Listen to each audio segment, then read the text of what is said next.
আসসালামু আলাইকুম। অবিরাম বাংলা সংবাদে সবাইকে স্বাগত জানাচ্ছি তানজিনা পৃথা। শুরুতেই ইউপে সংবাদ শিরোনাম।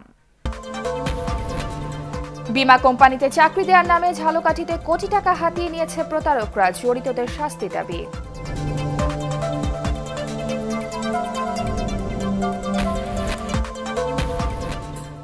আবহাওয়া অনুকূলে থাকায় জয়পুরহাটে এবার আলুর বাম্পার ফলন, তবে দাম নিয়ে দুশ্চিন্তায় কৃষক।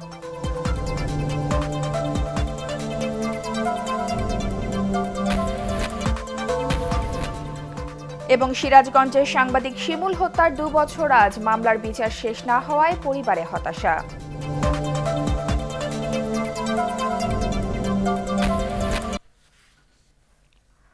শুনছিলেন ইউপে সংবাদ শিরোনাম, এবারে বিস্তারিত। ঝালকাঠিতে বীমা কোম্পানিতে চাকরি দেওয়ার নামে একটি প্রতারক চক্র কোটি টাকা হাতিয়ে পালিয়ে গেছে। ক্ষতিগ্রস্তদের বেশিরভাগই শিক্ষার্থী। অর্থ ফেরত সহ দোষীদের শাস্তির দাবি জানিয়েছেন তারা। ঝালকাঠি থেকে শ্যামল সরকারের রিপোর্ট, জানাচ্ছেন মনির হোসেন তপু। 2018 সালের সেপ্টেম্বর মাসে ঝালকাঠি শহরের ফায়ার সার্ভিস মোড়ে এই ভবনে মার্কেন্টাইল ইসলামী লাইফ ইন্স্যুরেন্স কোম্পানি নামে একটি বীমা কোম্পানি সাইনবোর্ড টানিয়ে কার্যক্রম শুরু করে। এখানে টাকা বিনিয়োগ করলে বেশি মুনাফা ও চাকরি পাওয়া যাবে, এমন প্রলোভন দেখান প্রতিষ্ঠানটির কর্মকর্তা জাকির হোসেন ও মোহাম্মদ শাফির। আর এই ফাঁদে পা দেয় 250 যুবক যুবতী। এরপর 3 মাস অতিবাহিত হলেও এদের কোনো বেতন ভাতা দেওয়া হয়নি। সম্প্রতি হঠাৎ করেই কার্যালয়ে তালা ঝুলিয়ে লাপাত্তা হয় ওই 2 কর্মকর্তা। ভুক্তভোগীরা অভিযুক্তদের শাস্তির দাবিতে মানববন্ধন ও বিক্ষোভ কর্মসূচি পালন করে। 3 মাস ধরে আমাদের কোনো বেতন না, বেতন করে ঠিক আছে, বারবার তারিখ দিতেছে। এখানে সবাই আমরা ভুক্তভোগী, এই প্রতারণার শিকার এখানে আমরা সবাই। আমাদের টাকা বেতনও চাই এবং আমরা যা জমা দিয়েছি প্রিমিয়াম তাও চাই। এই ভুয়া প্রতিষ্ঠানটি লাইসেন্স ছাড়াই অবৈধভাবে কার্যক্রম পরিচালনা করে আসছিল বলে জানান সমাজসেবা অধিদপ্তরের এই কর্মকর্তা। সমাজসেবা অধিদপ্তর থেকে কোনো ভুয়া প্রতিষ্ঠানকে আমরা রেজিস্ট্রেশন দেইনি। অর্থ বিনিয়োগ করে যারা প্রতারিত হয়েছেন তাদের পুলিশের কাছে লিখিত অভিযোগ করার পরামর্শ দিয়েছেন এই নির্বাহী কর্মকর্তা। যারা এনজিও হিসেবে নিজেদেরকে প্রতিষ্ঠিত ঘোষণা করেন তারা আসলে এনজিও বিষয়ক ব্যুরো থেকে তাদের রেজিস্ট্রেশন আছে কিনা এটা খতিয়ে দেখা দরকার, অথবা সমাজসেবা অধিদপ্তর ভুক্ত যদি সমিতি হয় তারা সমাজসেবা অধিদপ্তর থেকে নিবন্ধিত হয়েছে কিনা, এই বিষয়গুলো যারা আমানত জমা দেন তাদেরকে সচেতন হতে হবে। এ সময় তিনি বলেন, অর্থ বিনিয়োগ করার সময় নাগরিকদের যাচাই বাছাই করে নেওয়া উচিত। Bureau report, ATN Bangla. আবহাওয়া অনুকূলে থাকায় জয়পুরহাটে এবার আলুর বাম্পার ফলন হয়েছে। তাই আলু উৎপাদনে জেলায় এবার লক্ষ্যমাত্রা ছাড়িয়ে যাবে বলে আশা করছে স্থানীয় কৃষি বিভাগ। তবে চাষিরা বলছেন ন্যায্য দাম না পাওয়ায় ঠকছেন তারা। জয়পুরহাট থেকে রফিকুল ইসলামের রিপোর্ট, জানাচ্ছেন শফিউল আলম সুজন। জয়পুরহাট জেলায় এবার 37,950 হেক্টর জমিতে আলু চাষের লক্ষ্যমাত্রা ধরা হলেও আবাদ হয়েছে প্রায় 40,000 হেক্টর জমিতে। আবহাওয়া অনুকূলে থাকার পাশাপাশি রোগবালাই কম হওয়া ও সময়মতো সার ও কীটনাশক সহ সেচ সুবিধা পাওয়ায় আলুর বাম্পার ফলন হয়েছে। প্রতি বিঘায় উৎপাদন হয়েছে 80 থেকে 100 মন। উৎপাদন বেশি হওয়ায় খুশি কৃষকরা। তবে এখানকার হাট বাজারে আলুর ভালো দাম পাচ্ছেন না তারা। গত বছর থেকে এবারকার আলু খুবই ভালো, এই জন্য কুয়াশা নাই, আবহাওয়া নাই, খুবই ভালো, ওষুধের ব্যবহারও কম করেছি। এবারে আলুর উৎপাদন ইনশাআল্লাহর মধ্যে খুবই ভালো হয়েছে, যার জন্য বিঘাত 80-90 মন 100 মন পর্যন্ত বিঘাত নামবো স্যার। 80 মন করে বিঘা নামছে, কিন্তু আলুর দাম নেই, এই জন্য আমাদের পোষাচ্ছে না। স্থানীয় চাহিদা মিটিয়ে জয়পুরহাটের আলু সরবরাহ হচ্ছে রাজধানী ঢাকা সহ দেশের বিভিন্ন স্থানে। আর কম দামে কিনতে পারায় খুশি ব্যবসায়ীরা। আমরা জয়পুর থেকে আলু নিয়ে যাচ্ছি ফরিদপুর ডিস্ট্রিক্টে, মোটামুটি এখান থেকে আমরা 6 টাকা 6.5 টাকা কিনছি, ওখানে 9 টাকা 10 টাকা বেশি। এখানে প্রতিদিন আমরা 4-5 গাড়ি করে আলু কিনি। এই আলুগুলা দেশের বিভিন্ন স্থানে পাঠায়, নিয়ে যাচ্ছি, মোটামুটি আমরা লাভজনকই হচ্ছি।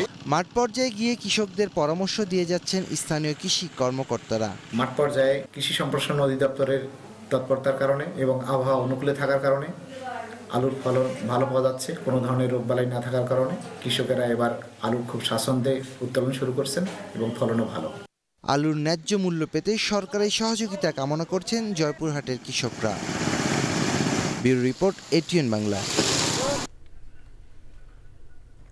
নানা কর্মসূচির মধ্য দিয়ে পালিত হচ্ছে সিরাজগঞ্জের শাহজাদপুরের সমকালের স্থানীয় প্রতিনিধি শিমুল হত্যার দ্বিতীয় বার্ষিকী।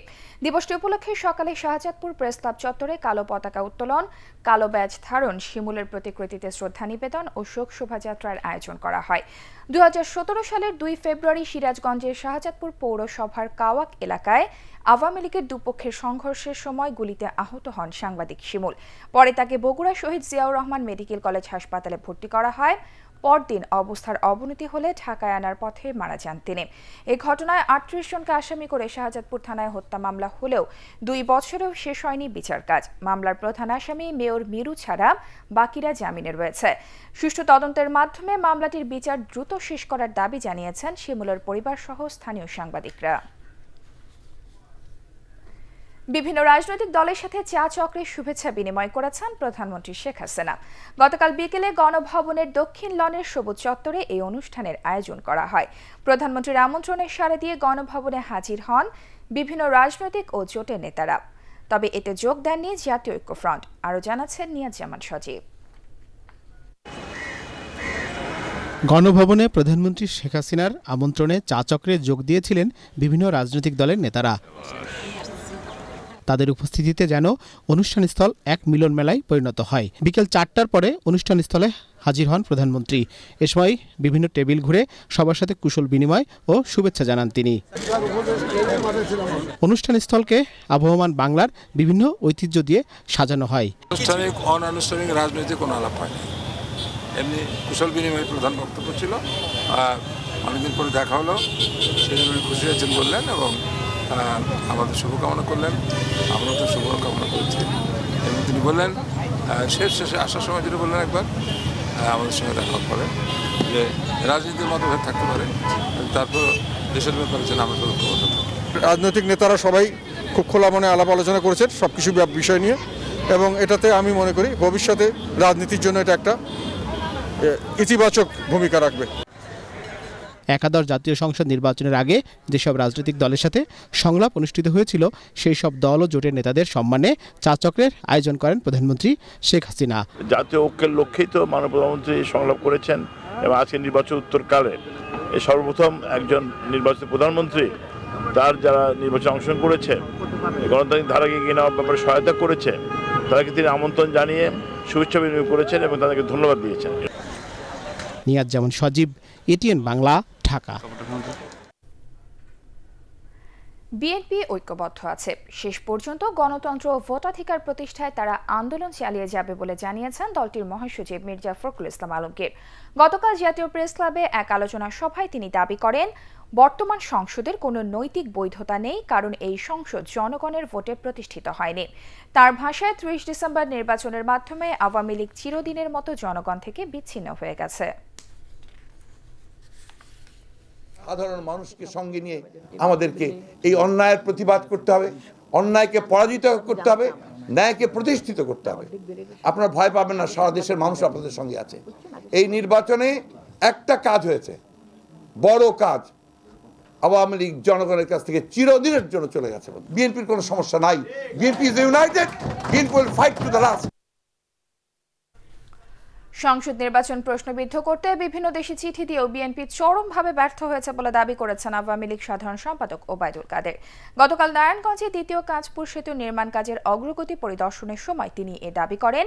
এ সময় ঢাকা উত্তর সিটি কর্পোরেশনের মেয়র পদে উপনির্বাচন ও উপজেলা নির্বাচনকে ইঙ্গিত করে ওবায়দুল কাদের বলেন, বিএনপি নির্বাচনে অংশ নেবে কিনা তা দলটির নিজস্ব ব্যাপার। এই নির্বাচন প্রশ্নবিদ্ধ করার যে অপচেষ্টা তারা দেশে দেশে করেছিল বিভিন্ন দুনিয়ার গণতান্ত্রিক দেশগুলোতে, সেখানে তারা চরমভাবে ব্যর্থ হয়েছে। এবং বিএনপি এখন যদি আন্দোলন নামে বিচ্ছিন্নভাবে আজ কোনো উদ্যোগ নেই, জনগণ তো সাড়া দেবে না। ঢাকা উত্তর সিটি কর্পোরেশনের মেয়র পদে উপনির্বাচনে আওয়ামী লীগ প্রার্থী আতিকুল ইসলাম সহ 5 জনের মনোনয়নপত্র বৈধ ঘোষণা করেছেন রিটার্নিং কর্মকর্তা। তবে ঋণ খেলাপির দায়ে বাতিল হয়েছে জাতীয় পার্টির শাফিন আহমেদের মনোনয়নপত্র যাচাই বাছাই শেষে রিটার্নিং কর্মকর্তা আবুল কাশেম এই ঘোষণা দিয়ে প্রার্থীদের আচরণবিধি মেনে চলার আহ্বান জানান। সেই সাথে 10 ফেব্রুয়ারির আগে প্রচারণা চালালে আইনি ব্যবস্থা নেওয়ারও হুঁশিয়ারি দেন তিনি। আরও জানাচ্ছেন মোর্শেদ আলম। শেষ দিন 30 জানুয়ারি পর্যন্ত ঢাকা উত্তর সিটি কর্পোরেশনের উপনির্বাচনে মেয়র পদে মনোনয়নপত্র জমা দিয়েছেন 6 প্রার্থী। তাদের মধ্যে শনিবার যাচাই বাছাইয়ে বৈধতা পেয়েছেন আওয়ামী লীগের Atiqul Islam, national peoples party এনপিপির আনিসুর রহমান দেওয়ান, প্রগতিশীল গণতান্ত্রিক পার্টি পিডিপির শাহিন খান, জাতীয়তাবাদী গণতান্ত্রিক আন্দোলনের ববি হাজ্জাজ এবং স্বতন্ত্র প্রার্থী আব্দুর রহিম। ঢাকা নর্থ সিটি কর্পোরেশনের মেয়র পদে 6 জনের মধ্যে 5 জনের মনোনয়নপত্র আমরা বৈধ হিসেবে ঘোষণা করেছি। মোহাম্মদ শাফিন আহমেদ জাতীয় পার্টির প্রার্থী, বাংলাদেশ ব্যাংকের সিআইবি রিপোর্টে উনি ঋণ খেলাপি, এ কারণে আমরা তার মনোনয়নপত্রটি আমরা বাতিল ঘোষণা করেছি। বিভাগীয় কমিশনার মহোদয়ের অফিসে উনি আপিল দায়ের করতে পারবেন। আপিল যদি গ্রহণ হয় তাহলে তাকে আমরা প্রার্থী হিসাবে আমরা গ্রহণ করব। একই সাথে মনোনয়নপত্র যাচাই বাছাই শেষ হয়েছে ঢাকা উত্তর ও দক্ষিণ সিটির নতুন 36টি ওয়ার্ড এবং ঢাকা উত্তরের 9 ও 21 নম্বর ওয়ার্ডের কাউন্সিলর প্রার্থীদেরও। মনোনয়নপত্র প্রত্যাহারের শেষ দিন 9 ফেব্রুয়ারি। প্রতীক না পাওয়ার আগে কোনো প্রার্থী তারা প্রচার করতে পারবেন না। যদি কেউ করেন তাহলে তাদের বিরুদ্ধে আমরা আইনগত ব্যবস্থা আমরা গ্রহণ করব। কোনো প্রার্থী আচরণবিধি যদি ভঙ্গ করেন তাহলে আমরাও তাদের বিরুদ্ধে আইনানুগ ব্যবস্থা নিব। 10 ফেব্রুয়ারি প্রতীক বরাদ্দের পর 26 ফেব্রুয়ারি পর্যন্ত প্রচারণার সুযোগ পাবেন মেয়র ও কাউন্সিলর প্রার্থীরা। আর ভোট 28 ফেব্রুয়ারি। দায়িত্ব নেয়ার 2 বছরের মাথায় আনিসুল হকের মৃত্যুতে ঢাকা উত্তরের মেয়র পদ শূন্য হয়। মোর্শেদ আলম, এটিএন বাংলা, ঢাকা। এবারে রূপালী ব্যাংক সংবাদ বিরতি, আর বিরতির পর থাকছে জটিল হচ্ছে ভেনেজুয়েলার রাজনৈতিক অচল অবস্থা, সরকার ও বিরোধী দলের রাজপথ দখলের ঘোষণা, পাল্টাপাল্টি সমাবেশ।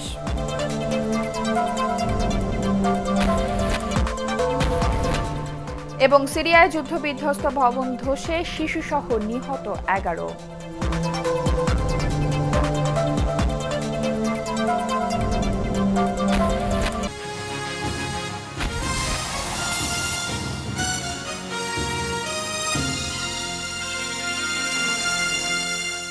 বিরতির পর আমন্ত্রণ, দেখছেন অবিরাম বাংলা সংবাদ। এবছরই শুরু হচ্ছে হযরত শাহজালাল আন্তর্জাতিক বিমানবন্দরের 3য় টার্মিনালের নির্মাণ কাজ। বেসামরিক বিমান পরিবহন ও পর্যটন সচিব মহিবুল হক জানান, 14,000 কোটি টাকার এই প্রকল্প বাস্তবায়নে এরই মধ্যে জাইকার সাথে চুক্তি হয়েছে। আগামী মার্চে ঠিকাদার নিয়োগের দরপত্র আহ্বান করা হবে। বছরে 1 কোটি 20 লাখ যাত্রী ধারণ ক্ষমতার 3rd টার্মিনালটি নির্মাণ হলে বেশি সংখ্যক উড়োজাহাজ ওঠানামা, কার্গো পণ্য রাখা সহ নানা আধুনিক সুবিধা পাবেন যাত্রীরা। নাদিরা কিরণের রিপোর্ট। প্রায় 39 বছর আগে যাত্রা শুরু করা দেশের সবচেয়ে গুরুত্বপূর্ণ ও বৃহৎ হযরত শাহজালাল আন্তর্জাতিক বিমানবন্দর উড়োজাহাজ ওঠানামা ও যাত্রী ধারণ ক্ষমতা ছাড়িয়েছে অনেক আগেই। আধুনিক সুযোগ সুবিধার ঘাটতির পাশাপাশি স্থান সংকটের কারণে কার্গো ও গ্রাউন্ড হ্যান্ডেলিং সমস্যাও প্রকট। ফলে বিভিন্ন দেশের আকাশপথে যাতায়াতের গুরুত্বপূর্ণ ট্রানজিট হওয়া সত্ত্বেও আশানুরূপ সেবা দিতে পারছে না বিমানবন্দরটি। ফলে আর্থিক লাভ হারাচ্ছে সরকার। এসব সমস্যা সমাধানে বিমানবন্দরের পরিসর বাড়াতে 2017 সালে 3য় টার্মিনাল নির্মাণের পরিকল্পনা নেয় সরকার। নানা জটিলতা শেষে এবছরই টার্মিনাল নির্মাণের কাজ শুরুর কথা জানান বিমান ও পর্যটন সচিব। আমাদের যে 3rd টার্মিনাল তৈরি হচ্ছে, আপনারা জানেন ওটা টেন্ডার হয়ে গেছে, মার্চের 19 তারিখে টেন্ডার ড্রপিং, এবং আমরা আশা করছি এই 19 সালের মধ্যে এটা কাজ শুরু হবে। ইতিমধ্যে আপনারা দেখছেন আমরা কিন্তু গ্রাউন্ড প্রস্তুত প্রায় করে ফেলেছি। সেইখানে আমাদের জাইকার সাথে চুক্তি আছে যে গ্রাউন্ড হ্যান্ডলিং অবশ্যই থার্ড পার্টির মাধ্যমে হবে। প্রাথমিকভাবে টার্মিনালটি নির্মাণে ব্যয় ধরা হয়েছে 14,000 কোটি টাকা। প্রায় 145 একর জায়গা জুড়ে টার্মিনালটি নির্মাণ হলে এতে 12টি boarding bridge, cargo terminal, apron সহ আধুনিক যন্ত্রপাতির ব্যবস্থা থাকবে। বছরে 1 কোটি 20 লাখ যাত্রীর পাশাপাশি আন্তর্জাতিক বহু রুটের উড়োজাহাজ ওঠানামার সুযোগ বাড়বে। নতুন 12টা বোর্ডিং ব্রিজ হবে, আমাদের কার্গো টার্মিনাল হবে আলাদা, সবকিছু আলাদা হচ্ছে, এবং এটা হবে এই অঞ্চলে একটা মডার্ন টার্মিনাল হবে। সিভিল এভিয়েশন কর্তৃপক্ষ জানান, দরপত্র বাছাইয়ের পর মন্ত্রিসভা সংক্রান্ত ক্রয় কমিটির অনুমোদন নিয়ে কাজ শুরু করতে মাস 6 লেগে যেতে পারে। নির্মাণ কাজ শুরুর পর শেষ হতে লাগবে 4 বছর। অর্থাৎ 2023 সাল নাগাদ এই টার্মিনাল ব্যবহারের সুযোগ মিলবে। নাদিরা কিরণ, এটিএন বাংলা, ঢাকা। অমর 21শে বইমেলার দ্বিতীয় দিন সাপ্তাহিক ছুটি থাকায় বইপ্রেমীদের পদচারণায় মুখর হয়ে ওঠে বাংলা একাডেমি ও সোহরাওয়ার্দী উদ্যান। এছাড়া অভিভাবকদের সাথে নিয়ে শিশুরাও কিনেছে পছন্দের বই। বিস্তারিত জানাচ্ছেন রাসনা দাস। শীতের তীব্রতা নেই, গরমও তেমন পড়েনি, তাই মেলায় আসার উপযুক্ত সময় এটাই মনে করছেন অনেকে। আর সরকারি ছুটির দিন হওয়ায় মেলায় আসার এই সুযোগ যেন হাতছাড়া করতে চাননি বইপ্রেমীরা। তাছাড়া শিশু প্রহরে বড়দের পাশাপাশি শিশুদের ভিড়ও ছিল চোখে পড়ার মতো। বই কিনে খুব ভালো লাগছে, হাজার গল্পগুচ্ছ কিনেছি। সারা বছর বইমেলার জন্য, নতুন বইয়ের জন্য অপেক্ষা করি। আমার বাচ্চাকে নিয়ে আসছি, তো এই আর কি ঘুরে ফিরে দেখছি। আগের চেয়ে পরিষ্কার পরিচ্ছন্নতা বেশি ভালো মনে হচ্ছে। এবার অনেক বেশি পেশাদারিত্ব আছে, মেলার বিস্তারটাও সুন্দর। অন্য যে কোনো বারের থেকে এবারের মেলার শুরুর দিকেই দর্শনার্থীদের এই ভিড় আশ্বস্ত করছে প্রকাশকদের। প্রচুর পাঠক আসছে এবং আমরা খুব ভালো সাড়া পাচ্ছি। কাস্টমারদের আগমন খুব ভালো হচ্ছে, খুব ভালো বিক্রি হচ্ছে। এদিকে স্বেচ্ছাসেবীদের নিজস্ব উদ্যোগে এবারের মেলায় থাকছে দৃষ্টি ও শারীরিক প্রতিবন্ধীদের মেলা ঘুরে দেখার বিশেষ ব্যবস্থা। 10টা হুইল চেয়ার এবং প্রত্যেক দিন 10 জন ভলান্টিয়ার যারা আসে তাদেরকে পুরো মেলা ঘুরে দেখায়। বইমেলার সময় ভালো লাগছে। প্রত্যেক লেখকরাই আমাদের জন্য জানি ব্রেল বই কিছু রাখে। এবারের মেলায় বাংলা একাডেমি ও সোহরাওয়ার্দী উদ্যানে মোট স্টল 770টি এবং প্যাভিলিয়ন 25টি। লেখক, পাঠক এবং প্রকাশকদের প্রত্যাশা এবারের মেলায় পাঠক উপস্থিতি ও বইয়ের বেচাকেনা আগের রেকর্ড ছাড়িয়ে যাবে।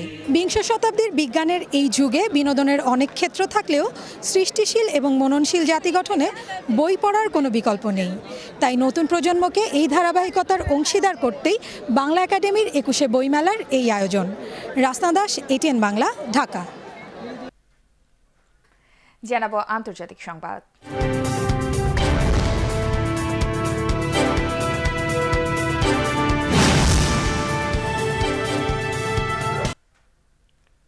ভেনেজুয়েলায় চলমান রাজনৈতিক সংকটের মধ্যে রাজধানী কারাকাসে পাল্টাপাল্টি সমাবেশ করেছে প্রেসিডেন্ট নিকোলাস মাদুরো ও বিরোধী নেতা জুয়ান গুইদোর সমর্থকরা। বিক্ষোভের সময় বিরোধী নেতা গুইদোর সমর্থকরা রাজপথ দখলে রাখার ঘোষণা দিয়েছে। সমাবেশে গুইদো বলেছেন, চূড়ান্ত স্বাধীনতা না আসা পর্যন্ত প্রতিবাদ বিক্ষোভ চলবে। অন্যদিকে প্রেসিডেন্ট মাদুরোর সমর্থকরা রয়েছেন কারাকাসের রাজপথে। সমাবেশে মাদুরো বলেছেন তিনি ভেনেজুয়েলার একমাত্র প্রেসিডেন্ট। এদিকে দেশটির অন্তর্বর্তী প্রেসিডেন্ট গুইদোকে বৈধতা দেয়ায় সামরিক বাহিনীর জেনারেল ইয়ানেসকে ধন্যবাদ জানিয়েছেন মার্কিন জাতীয় নিরাপত্তা উপদেষ্টা জন বোল্টন। বোল্টন এক টুইট বার্তায় দেশটির সেনাবাহিনীকে জেনারেল ইয়ানেসের পথ অনুসরণ করে ভেনেজুয়েলায় গণতন্ত্র ফিরিয়ে আনার আহ্বান জানান।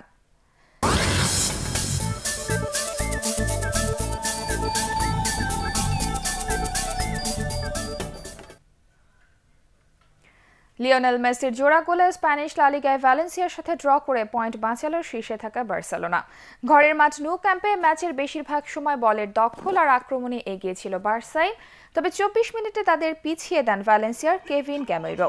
আর 32 মিনিটে পেনাল্টি পেয়ে ড্যানি পারেজও ব্যবধান দ্বিগুণ করলে পরাজয়ের শঙ্কায় পড়ে ক্যাটালানরা। তবে 7 মিনিট পর পেনাল্টি পেয়ে এক গোল শোধ করেন আর্জেন্টাইন তারকা লিওনেল মেসি।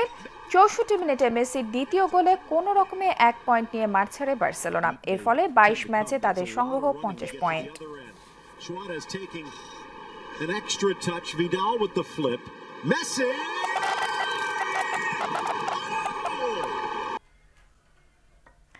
এদিকে গঞ্জালো হিগুয়েইন ও এডেন হ্যাজার্ডের জোড়া গোলে হাডার্সফিল্ডকে 5-0 ব্যবধানে বিধ্বস্ত করে ইংলিশ প্রিমিয়ার লিগের পয়েন্ট টেবিলের চতুর্থ স্থানে উঠে এলো চেলসি। ঘরের মাঠ স্ট্যামফোর্ড ব্রিজের টেবিলের তলানির দল হাডার্সফিল্ডের বিপক্ষে শুরু থেকে ম্যাচের নিয়ন্ত্রণ নিয়ে নেয় চেলসি।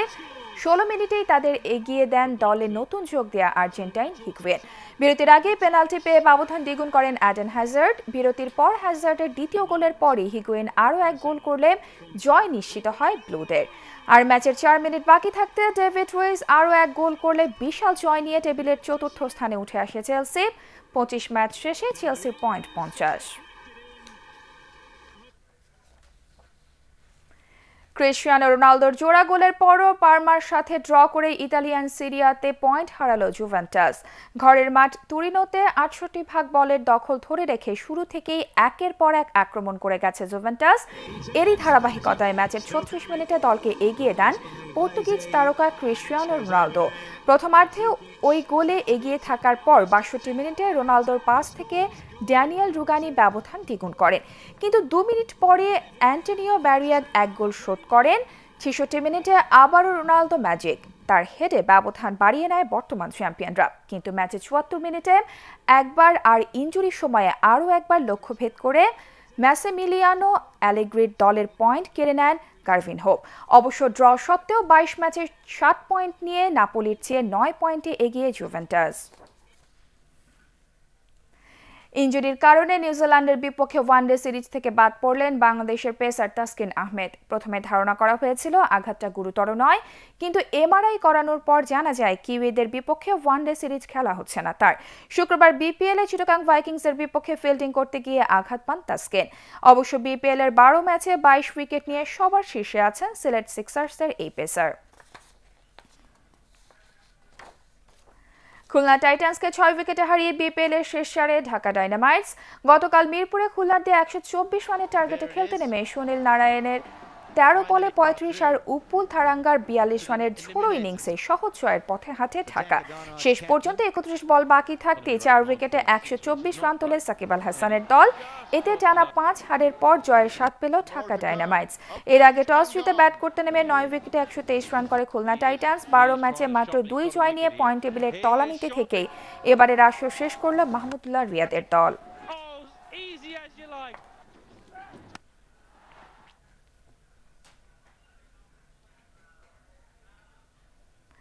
শেষ করার আগে ইউপি সংবাদ শিরোনাম আরও একবার। বীমা কোম্পানিতে চাকরি দেওয়ার নামে ঝালকাঠিতে কোটি টাকা হাতিয়ে নিয়েছে প্রতারকরা, জড়িতদের শাস্তি দাবি।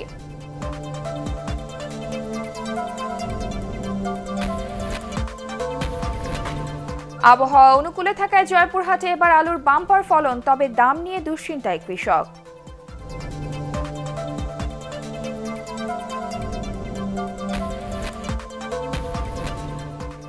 এবং সিরাজগঞ্জে সাংবাদিক শিমুল হত্যার ২ বছর আজ, মামলার বিচার শেষ না হওয়ায় পরিবারে হতাশা।